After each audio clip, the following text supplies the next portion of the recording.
तर यांची अगोदर बैठक झाली, लोकशाही आली। मी परत 1 to 1 काय करणार नाही। 14 जून 2024 ला वाल्मिकांना कराड, नितीन बिक्कड, अवादा कंपनीचे शुक्ला या सर्वांची बैठक धनंजय मुंडे यांचा जो बंगला आहे वरती डोंगरावरती पंडित अण्णा यांनी बांधलेला, त्या बंगल्यावरती ही पहिली बैठक झाली।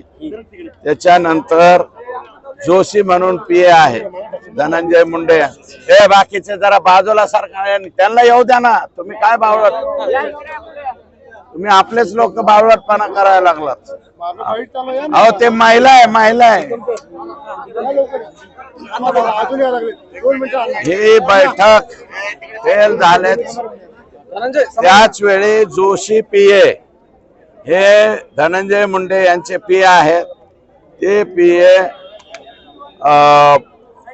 ते पीए थ्रू अवादा कंपनीचे वरिष्ठ हे त्यांच्या बरोबर संधान साधत होते, ते संधान साधलं, परंतु तोपर्यंत आय एनर्जी नावाच्या कंपनीचं वाल्मिकांना यांनी बिक्कडला सांगून काम बंद पाडलं। आय एनर्जीचे अनंत काळकुटे, शुक्ला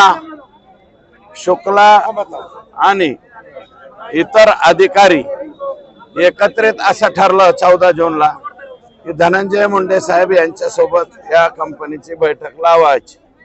ती बैठक लावायचं ठरल्याच्या नंतर 19 जूनला सातपुडा, बहुतेक सातपुडा आहे त्यांच्या बंगल्याचं नाव आहे सातपुडा। मी अनंतराव हे होते मंत्री, तेव्हापासून मी पाहतो सातपुडा हा बंगला थोडासा पाठीमागा आहे।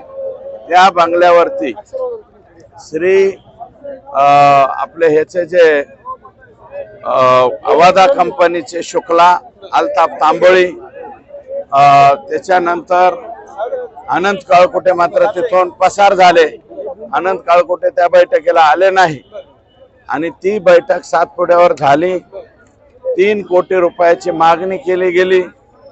तिथून फोन लावला यांनी, वरच्या कंपनीने सांगितलं 3 देणं शक्य नाही, 2 पर्यंत ठीक आहे। आणि बाहेर येऊन कंपनीला फोन केल्यानंतर कंपनी 2 पर्यंत राजी झाली। 2 पर्यंत राजी झाल्याच्या नंतर पुन्हा हे लोक गेले, ते मसाजोगसह जेवढी काही सिक्युरिटी एजन्सी, कारण सिक्युरिटी लागते त्यांना, ओम साई राम नावाची कुठे नावाच्या व्यक्तीच्या संस्थेच्या नावावर, कंपनीच्या नावावर ही सगळी सिक्युरिटी ही नितीन बिक्कड याला देण्यात आली। नितीन बिक्कड याला लवकरात लवकर उचलण्याची गरज हे पोलिसांची आहे। नितीन बिक्कड जर उचलला तर यातलं बरंचसं राज बाहेर येईल आणि 50 लाख रुपये मला वाटतं निवडणुकीच्या काळात यांनी त्या कंपनीकडून उकळले सुद्धा। उर्वरित राहिलेले 1.5 कोटी, म्हणजे याच्यामध्ये कोणत्या कोणत्या माणसांचे इन्व्हॉल्वमेंट आहे हे तुमच्या लक्षात आलं असेल। आणि 1.5 कोटीच्या मागणीसाठी गेले, दलित समाजाच्या पोराला, वॉचमॅनला मारलं म्हणून संतोष देशमुख तिथं मध्ये गेला आणि त्याचा प्रचंड छळून अतिशय अमानवी कृत्य करून त्याचा ह्यांनी मर्डर केला।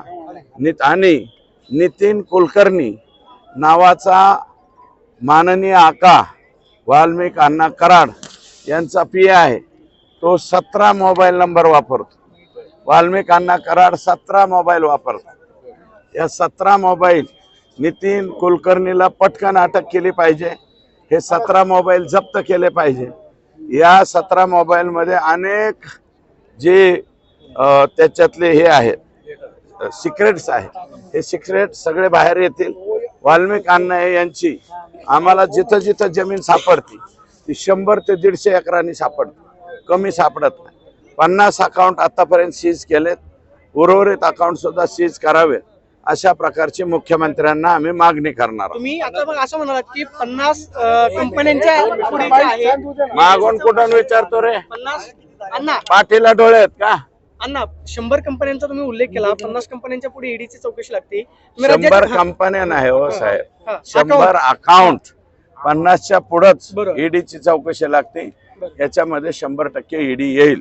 तुम्ही ईडीच्या कुठल्या अधिकाऱ्यांना पत्र लिहिणार आहात की मग माननीय ईडीच्या अधिकाऱ्यांना सुद्धा पत्र लिहिणार आहे, राज्याच्या मुख्यमंत्र्यांना लिहिणार आहे आणि देशाचे गृहमंत्री अमित भाई शहा यांना सुद्धा मी पत्र लिहिणार आहे. अण्णा एवढं मोठं आर्थिक जाळं एवढं विणलं गेलेलं आहे. पीएस आहेत, पीए यांची सगळी तुम्ही नावं घेताय, हे सगळं जाळं जे आहे. आणि पीएस नाही, वाल्मिक अण्णा यांचे बॉडीगार्ड सुद्धा तपासणीमध्ये घेतले पाहिजेत. कारण यांना सरकारी पगाराबरोबर वाल्मिक अण्णा कराड या कंपन्याकडून एक्स्ट्रा डबल पगार देत होता. त्याच्यामुळं ते सत्यमेव जयते सदरक्षण आहे, खल निगराण आहे, ऐवजी उलट निगराण आहे ते चालवत आहेत. त्याच्यामुळे या पोलिसांनाही सह आरोपी केलं पाहिजे आणि ते लवकरात लवकर ताबे घेतले पाहिजे. जे बॉडीगार्ड शेवटपर्यंत बॉडीगार्डला माहित नव्हतं का